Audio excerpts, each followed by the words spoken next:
Once upon a time, in a bustling town nestled between rolling hills, lived a community of cats, rats and dogs. Now the cats and dogs, well, they weren't the best of friends.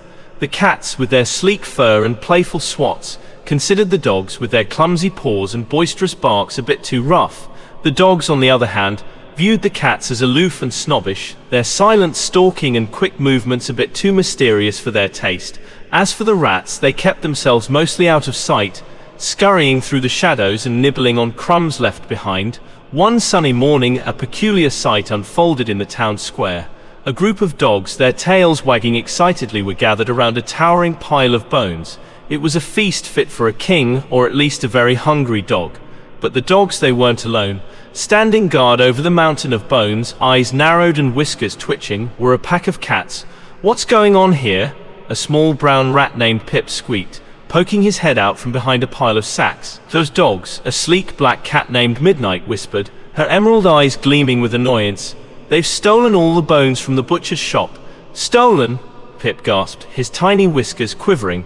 "But those bones were meant for the whole town." "That's right," added a fluffy white cat named Snowball, his voice dripping with disdain.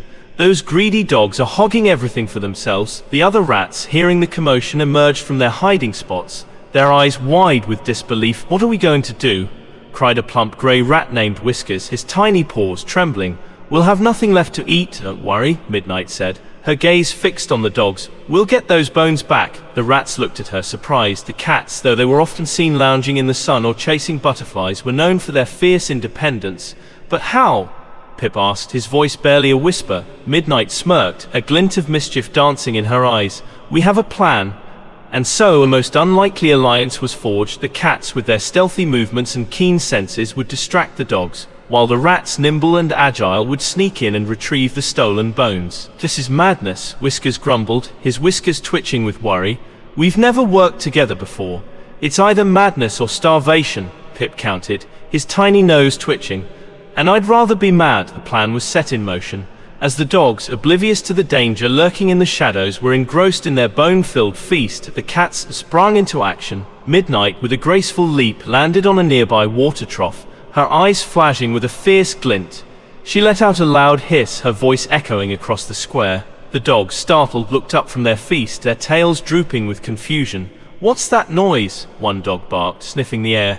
"It's a monster," another dog yelped, his ears flattened against his head. Snowball, ever the showman, took the opportunity to strut across the square. His white fur shimmering in the sun, he let out a series of hisses and growls, his eyes narrowed with mock fury. The dogs, their tails tucked between their legs, scattered in all directions, their feast forgotten. In the chaos, the rats scurried into action. Pip, leading the charge, scampered towards the bone pile, his tiny paws moving with lightning speed. Whiskers, following closely behind, his plump belly bouncing with every step, gathered a pile of bones in his paws. One by one, the rats, fueled by the promise of a full belly, collected the stolen bones, carrying them back to their secret hiding place behind the butcher's shop. The dogs, confused and embarrassed, eventually returned to the square, their tails still drooping. They looked around, their noses twitching, searching for the source of the disturbance. "Where did the bones go?" one dog whimpered, his tail drooping even further. "And where are those cats?" another dog barked, his voice trembling with fear. The cats, their mission accomplished, disappeared into the shadows, leaving the dogs to their confusion. As the sun began to set, casting long shadows across the town, the rats gathered together in their hiding place. Their eyes sparkled with triumph.